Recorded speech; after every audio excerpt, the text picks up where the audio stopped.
Previous lesson में हमने सीखा कि ब्लड कैसे सर्कुलेट होता है हमारे बॉडी में और कैसे ये ऑर्गन्स तक ऑक्सीजन, फूड एक्सेट्रा पहुंचाती है। आज हम एक स्पेशल पंप के बारे में जानेंगे जो इस सर्कुलेटरी सिस्टम को जीवित रखता है। यस, आवर हार्ट, हृदय। आपका दिल धड़क रहा है मतलब आप जीवित है। हार्ट मसल्स का बना हुआ होता है। इन मसल्स के सिस्टमिक कॉन्ट्रैक्शन एंड रिलैक्सेशन की वजह से ही हार्ट बीट बनता है। इन मसल्स को हम कार्डियक मसल्स कहते हैं। कार्डियक मसल्स एक समान लय में कॉन्ट्रैक्ट और रिलैक्स होता है। अगर आप अपने हार्ट बीट को सुने तो आप उसमें एक रिदम पाएंगे।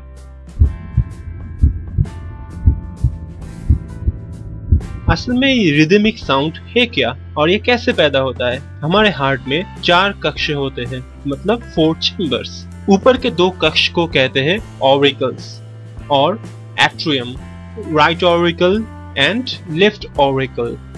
नीचे के 2 कक्ष को वेंट्रिकल कहते हैं, right ventricle and left ventricle. जब हमारा हृदय रिलैक्स स्टेट में होता है, सारे शरीर से अशुद्ध ब्लड वेन से होते हुए ऑरिकल्स में पहुंचती है। इस रिलैक्स स्टेज को हम डायस्टोली स्टेज कहते हैं। देन ऑरिकल कॉन्ट्रैक्ट होता है। इस कॉन्ट्रैक्शन को हम सिस्टोली कहते हैं। सिस्टोली के वक्त ब्लड वेंट्रिकल में प्रवेश करता है, राइट एट्रियम से right ventricle and left atrium से लेफ्ट वेंट्रिकल। इसके बाद वेंट्रिकल कॉन्ट्रैक्ट या संकुचित होता है और रक्त वेंट्रिकल से आर्टरी में प्रवेश करता है और आर्टरी के जरिए शरीर के विभिन्न अंग तक पहुंच जाता है। सवाल ये उठता है कि वेंट्रिकल के संकुचन के वक्त रक्त ऑरिकल में वापस क्यों नहीं जाता? ऑरिकल और वेंट्रिकल के बीच में ये सब वाल्व्स एक दरवाजे की तरह होता है जो सिर्फ वेंट्रिकल की तरफ ही खुलता है। मतलब खून इसके जरिए ऑरिकल से वेंट्रिकल में तो आ सकता है, पर वेंट्रिकल से वापस जाने की कोशिश करे तो वो ये सब दरवाजे बंद हो जाते हैं। दूसरा सवाल, हमारे हृदय में 4 चेम्बर्स क्यों होते हैं? 2 चेम्बर से ही काम चल सकता था। रक्त सारे शरीर में ऑक्सीजन और फूड सप्लाई करती है। इसके बाद वेन के जरिए राइट ऑरिकल में लौटती है। इस रक्त में ऑक्सीजन की मात्रा बहुत ही कम है, इसको ऑक्सीजन की जरूरत है। अब ऑक्सीजन कहाँ से मिलेगा? लंग से। सो राइट ऑरिकल से राइट वेंट्रिकल और फिर राइट वेंट्रिकल इस खून को पंप करके लंग तक भेज देती है। जिस आर्टरी के जरिए ये खून लंग तक पहुंचती है उस आर्टरी को हम कहते हैं पल्मोनरी आर्टरी। अब खून को लंग से ऑक्सीजन मिल जाता है। अब ये है oxygenated blood. Oxygenated blood pulmonary vein के जरिए हार्ट के लेफ्ट एट्रियम में लौटता है। फिर लेफ्ट एट्रियम इसको पंप करता है लेफ्ट वेंट्रिकल में और फिर लेफ्ट वेंट्रिकल इसको पंप करता है एओर्टा में।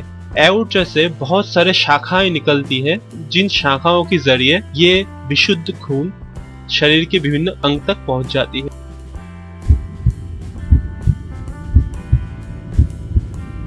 हम जो हार्ट साउंड सुनते हैं वो असल में वाल्व क्लोज होने का साउंड होता है। इस तरह के 2 साउंड होते हैं, लब एंड डव। लब या फर्स्ट हार्ट साउंड तब होता है जब वेंट्रिकल से खून ऑरिकल में वापस जाने की कोशिश करता है और एवी वाल्व बंद हो जाता है। एवी वाल्व ऑरियो वेंट्रिकुलर वाल्व का शॉर्ट फॉर्म है। आर्ट्रियम और वेंट्रिकल के बीच में जो वाल्व होते हैं उनको हम एवी वाल्व कहते हैं। सेकेंड हार्ट साउंड तब होता है जब सेमिलुनर वाल्व्स बंद होते हैं। सेमिलुनर वाल्व्स वेंट्रिकल और आर्टरी के बीच में होता है।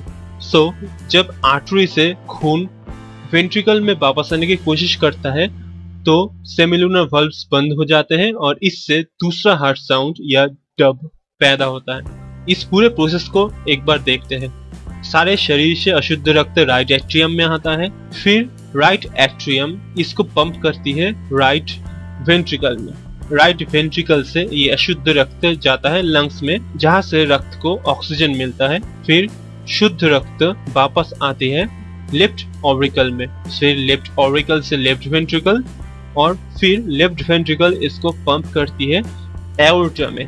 अब एओर्टा से बहुत सारी आर्टरीज शाखाओं की तरह निकलती है जो इस शुद्ध रक्त को शरीर के विभिन्न अंगों तक पहुंचाती है। सो आज के लिए इतना ही।